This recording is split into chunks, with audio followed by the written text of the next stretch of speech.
Hi, I'm Krista.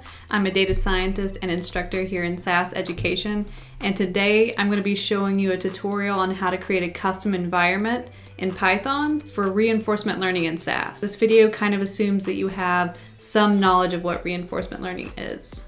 So the first thing I'm going to mention is just some of the tools I'm going to be using in this video. I'm going to be using Python to create the custom environment and Jupyter Notebook to run the environment and run the reinforcement learning in SAS on it. And we'll also be talking later on about the SAS reinforcement learning action set.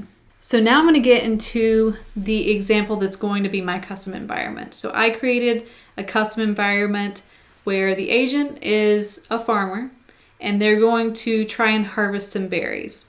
It's a very simple environment. I wanted it to be very easy to look at and be able to interpret. So if you wanted to create a custom environment, it would be easier for you to do so. So I didn't make this very complicated. So we're the farmer. We're going to be operating in a grid world, which you'll see in a bit. The goal is to find out where the berries are and go get them. However, I want to add some complications in there. So we have snakes. If you encounter a snake, that's -10 rewards. So optimally, we want to avoid those, as well as taking steps. So if you're taking steps, that can be tiring. That's a waste of time. I want to make sure there's a negative reward for that. And that just incentivizes our agent to get to the berries as quickly as possible. All right, so we have our basic grid world. This is a 4x4 grid. And we, as the agent, are starting off in the initial state being at the farm in this top corner. And the berries, being the goal, are down in the bottom right corner. And so every state here, any action that the agent takes is going to be a negative reward by 1. But if they end up in these spaces that have snakes, that'll be a -10 reward. And so our agent has these actions that they're able to take, being the ability to go up, right, down, and left. So if the agent were to start moving, let's say they go down, that'll be a -1 reward. They can move down again. They'll get -10 because this time they've encountered a snake. They're moving down again, -1 for that space. Moving to the right, -1. They move up, they're going to get a -10 reward because it's another state that has a snake in it. And they can move down into the same space they've already been in. They're going to get another negative reward for that because it's an additional space. And to the right, another -1. And then finally, we're in our terminal state and we receive the +50 reward. So this would be an example of an agent that's just starting learning. So it's just kind of taking actions and hoping for the best. While the reinforcement learning agent is moving through these states, it is accumulating based on the state and the action taken values that represent the total reward that's expected. Another example, this being the optimal choice. So if an agent takes this path where they're moving down and avoiding all the snakes, and I set this up specifically so that it would be this way, and so it would be clear when our agent has learned the optimal policy, they have to go down and go to the right and go straight down to the berries. So they've taken the least number of steps, so they've accumulated the least number of -1s, and they've encountered no snakes. And so now I'm going to go into how you set up your custom environment. So there's a few different resources that I'm going to link to below, but there are basic documentation on the reinforcement learning package and how reinforcement learning works.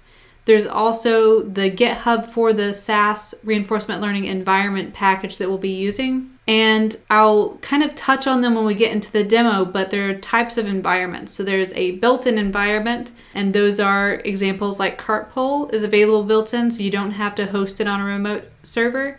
And then there's the custom environments, which you create, which you will have to host on a custom remote server. So prerequisites for doing this custom environment, you have to have some things installed like the SAS reinforcement learning environment package. There's documentation on how to install that. For these examples, you'll need Box 2D. There's some rendering that happens in one of these examples, and that's used for that, as well as the gem packages. These environments, the custom environments we're going to be creating in Python, are based on OpenAI gem. So this is an open source library in Python that's basically made to standardize the way that people create environments.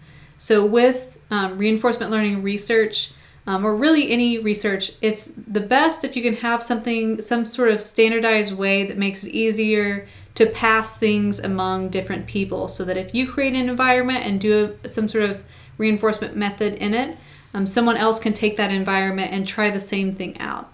And so OpenAI was created with that in mind, so that it would just be easier for everyone to create an environment really quickly. And so that's what we're using here.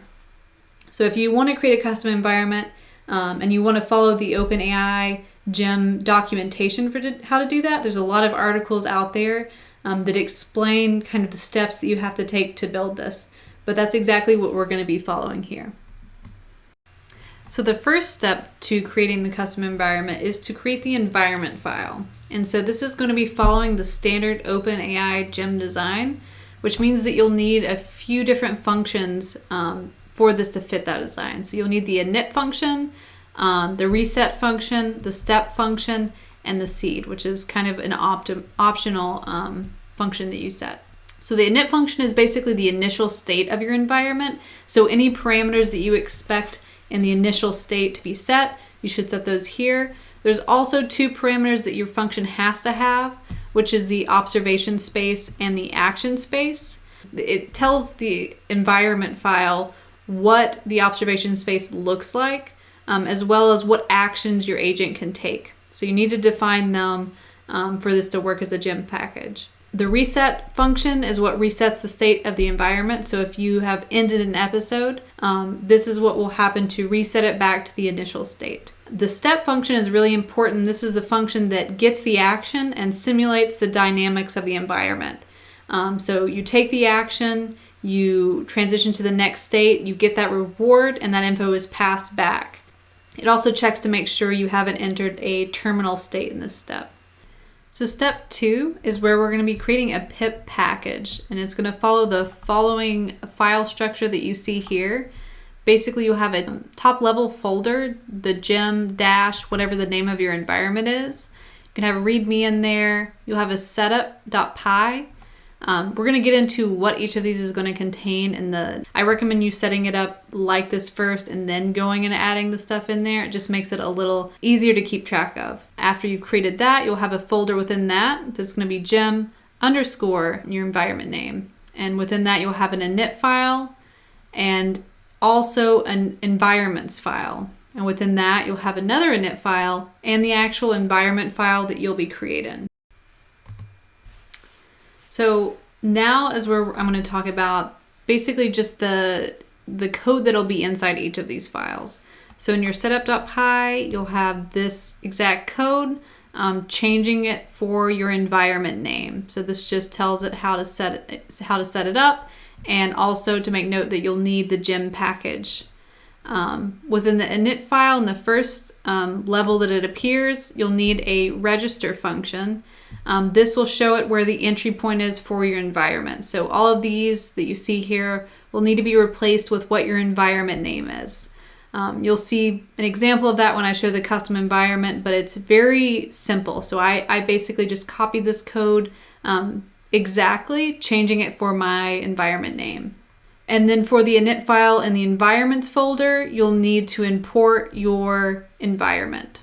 And then of course, the last Python file is just the custom environment that you would have created in step 1.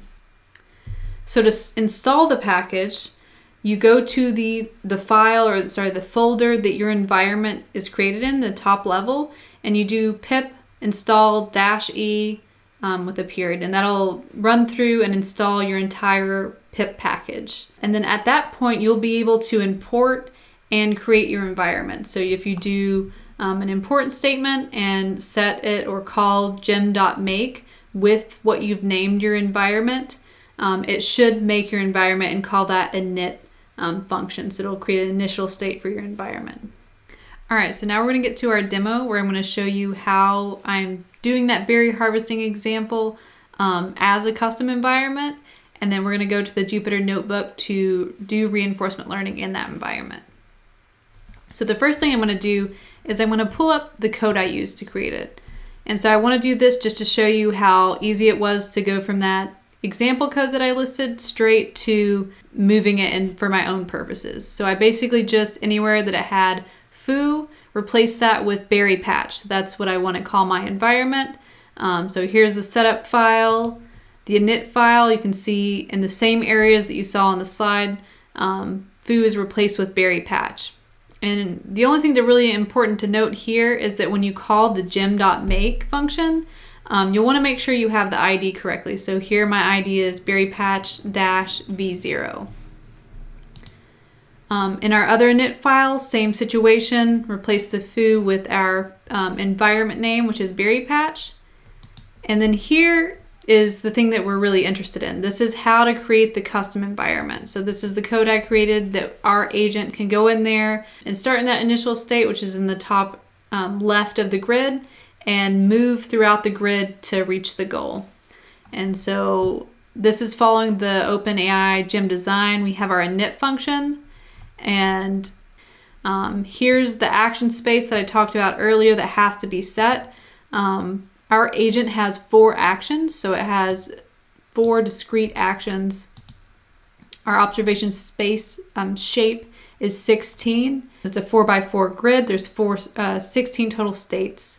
And for the observation space, it's based on that shape. So we have the shape, which is based on the number of states that we have. There's a variety of options available, and there's a lot of documentation behind it on what you would need to choose for your specific environment. I also have it set up so that this is basically showing us what the terminal state would be. The init state is that it's not found, so it's false. And then when it is found, then it's set to true. So that just means we've reached that terminal state. And I just have a few different features up here if you wanted to tweak. Doing rewards a specific way is really important to the agent learning. So here I just set it as a variable so that I could easily modify it if I needed to. So the reward for finding the berry is 50. And just keeping a variety of features up here. And so this, of course, is creating our initial grid, the 4x4 grid.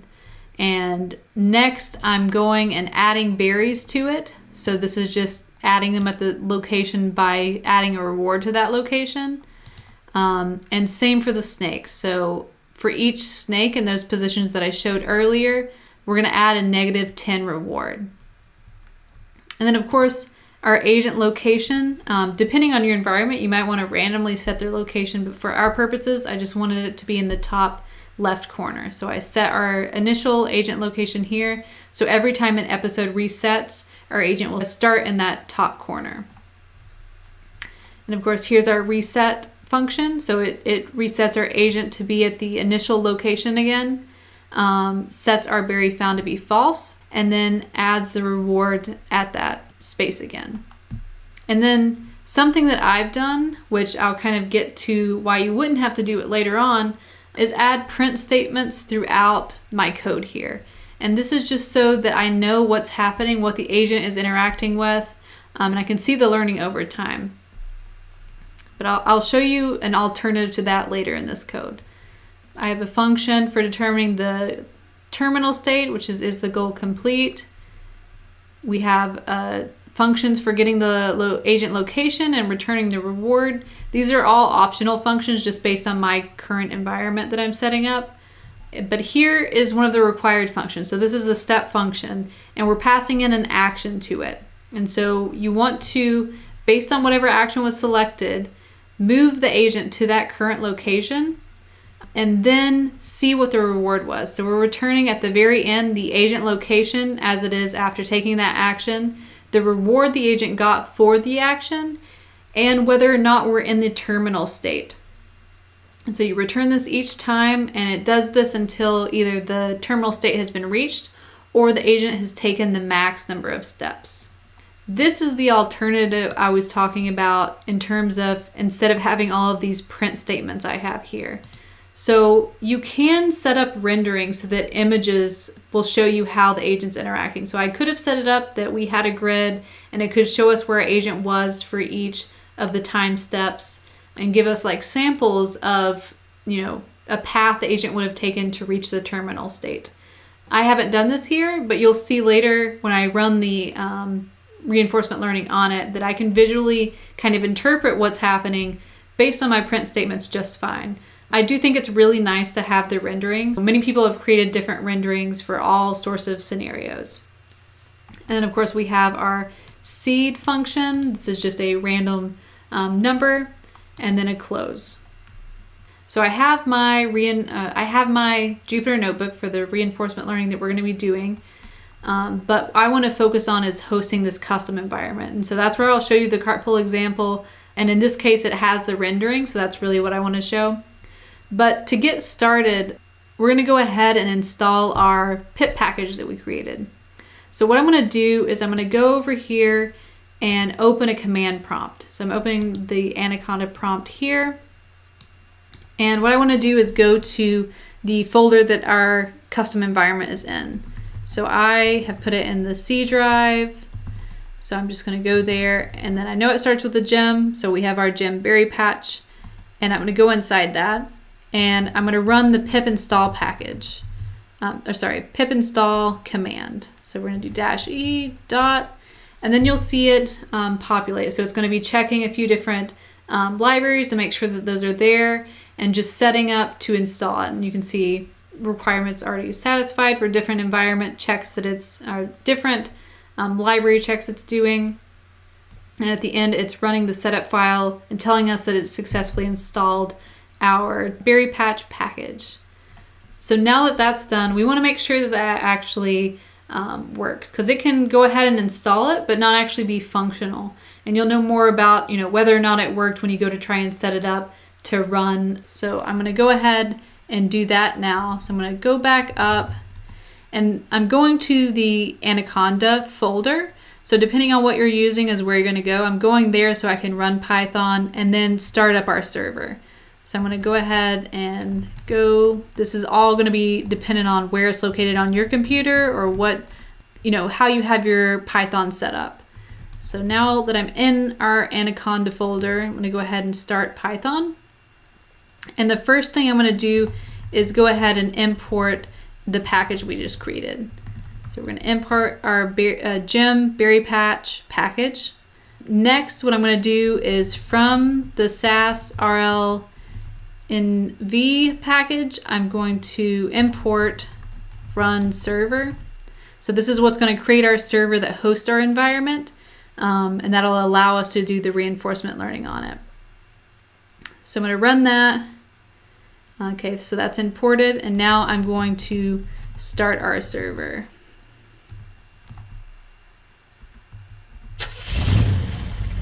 And so I've just started on a port that we use. It might be dependent on your computer for what you would need to run it on, but now our server's been started. All right, so now I'm going to move back to our Jupyter notebook, and I'm going to scroll down here. The first thing that I just kind of want to show, this is just to show you what gem environments are available. So there's a lot of reference for how to create environments if you want to look online and kind of see if you have something similar to what your environment is. That's kind of how I did the berry patch example, was find something that was based on a grid world and then go and modify it for my use. So we've already went ahead and ran this code here to start our server. So now what we're going to do is point to that server and run a remote environment. So I have this set to this number here based on the machine that I'm currently working in, and based on the port that we set when we started our server, when we did run server.start. So I'm going to run this code, and this is just creating our connection to the CAS server and loading in our reinforcement learning action set. Now what we want to do is load in that remote environment. These are the basic features. They're all pretty much the same, but you'll notice that in the environment section, instead of having the type being built in and the name being cart pull, we have remote, and we're pointing to the SAS RL NV URL variable that we created up here. It's based on our computer and the port that we started the server on. So we're letting it know where it's being hosted, and the name is still cart pull. So we have render here set to true, and we have a render frequency and a sleep being set here. So it's basically going to show us, as the agent's learning, how that's going based on a certain number of episodes. After each cur, it'll do a rendering for that. And so if you want to create a custom environment and create a rendering for it, you can visually see how it's learning. So let me go ahead and run this, and it should pop up. So we have our cart pull here, and it's just showing it going through a few episodes. So the episode's ending after that pull goes to a certain angle, so it's going to fall over at that point. And it's just showing us how this goes throughout the training process. So you can see over time, it does start to get better at balancing the pull. And so after it's ran, there's a few outputs that are generated that you can look at, like the average Q value received, and it also gives you some just basic model info, like the algorithm being used, which in this case is the deep Q learning network. So you can go and you can score your model and you can display different information about it. I'm going to go ahead and end this session because I want to get into showing our custom environment. So let's go ahead and just run through this code. Everything is the same as the cart pull example, except I've set the name to our berry patch -B0. So let's go ahead and run this. I'm actually going to go ahead and pull back up the command prompt. So you can see that although rendering isn't happening as pretty as with the cart pull example, we still are seeing examples of what actions are being taken. So right now, it's already generated that final result of the training here. So nothing else is being done in terms of learning. So you can see based on the last episode the agent did that it was able to learn the optimal policy. And so it was down, right, down. I'm going to go ahead and pull back up for those who might not remember. So this is the optimal policy here. So we wanted the agent to be able to avoid each of these snakes and get to the berries in the fastest amount of time as possible. So based on how we have the environment set up and the reinforcement learning that we did here, it was able to successfully learn that. So now that the training has completed, you can see the same information that we saw earlier, the final result along with the model information. You can also do scoring. So for this, we already know that we reached the optimal policy. So I'm going to score it for one episode. If it learned the optimal policy like we saw, it should just take that action. So I'm going to run the scoring and it's going to do one episode.